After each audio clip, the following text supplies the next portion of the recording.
Mes chers compatriotes, mes frères et sœurs, chers amis et alliés de la liberté, je vous adresse un chaleureux salut en ce jour du jeudi 5 octobre 2023, une journée qui promet d'être chargée d'informations capitales. Je vous exhorte vivement à vous connecter rapidement et massivement, à partager cette vidéo avec vos amis, et à inviter tous ceux que vous connaissez à nous rejoindre ici. Nous avons des informations cruciales à vous communiquer, des nouvelles qui vont bouleverser la donne en Afrique, et il est de notre devoir de les partager avec le plus grand nombre.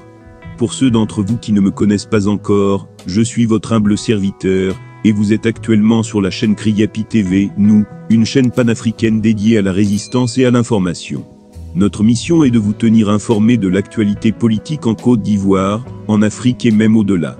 Aujourd'hui, nous allons plonger au cœur de l'actualité en cours au Burkina Faso, au Niger et au Mali, des développements qui vont non seulement impacter ces pays, mais également l'ensemble de notre continent.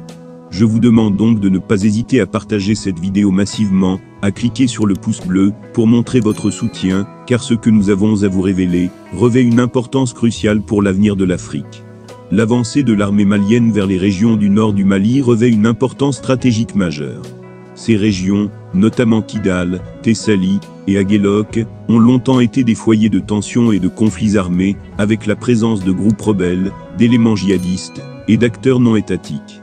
La MINUSMA, la mission de maintien de la paix des Nations Unies, se retire progressivement de ces régions, créant un vide sécuritaire que l'armée malienne tente de combler. L'accord d'Alger, signé en 2015, a été conçu pour résoudre le conflit au Mali, et prévoyait la réintégration des groupes armés dans l'armée malienne, formant ainsi l'armée reconstituée. Cependant, le processus de mise en œuvre de cet accord a été marqué par des retards, des violations et des tensions persistantes. La présence actuelle de l'armée malienne dans ces régions représente un effort pour renforcer le contrôle gouvernemental et rétablir la stabilité. Les attaques récentes visant à disperser l'armée malienne dans le vaste désert du nord du Mali montrent la complexité du conflit.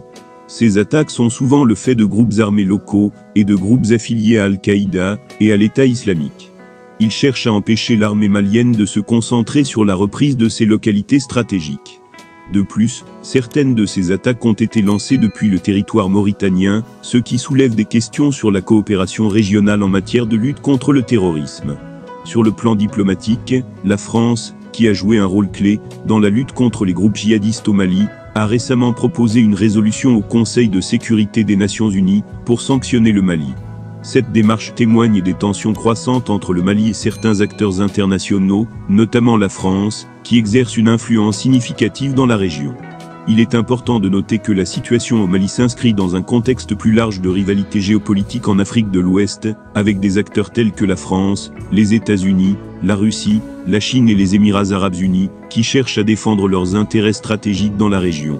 Ces rivalités ont des implications profondes pour la stabilité et la sécurité du Mali et de la région environnante. En ce qui concerne la présence de mercenaires étrangers, en particulier de la société militaire privée Wagner, il existe des rapports contradictoires sur leur présence au Mali. Les autorités maliennes ont officiellement nié leur présence, tandis que des informations de diverses sources suggèrent le contraire. Cette question reste donc sujette à controverse et soulève des préoccupations quant à l'influence étrangère dans la région. En résumé, la situation au Mali est complexe et en constante évolution. L'armée malienne cherche à reprendre le contrôle des régions du nord du pays, mais elle est confrontée à des défis sécuritaires, diplomatiques et géopolitiques considérables. Il est essentiel de suivre de près l'évolution de la situation pour comprendre les enjeux au Mali et dans la région.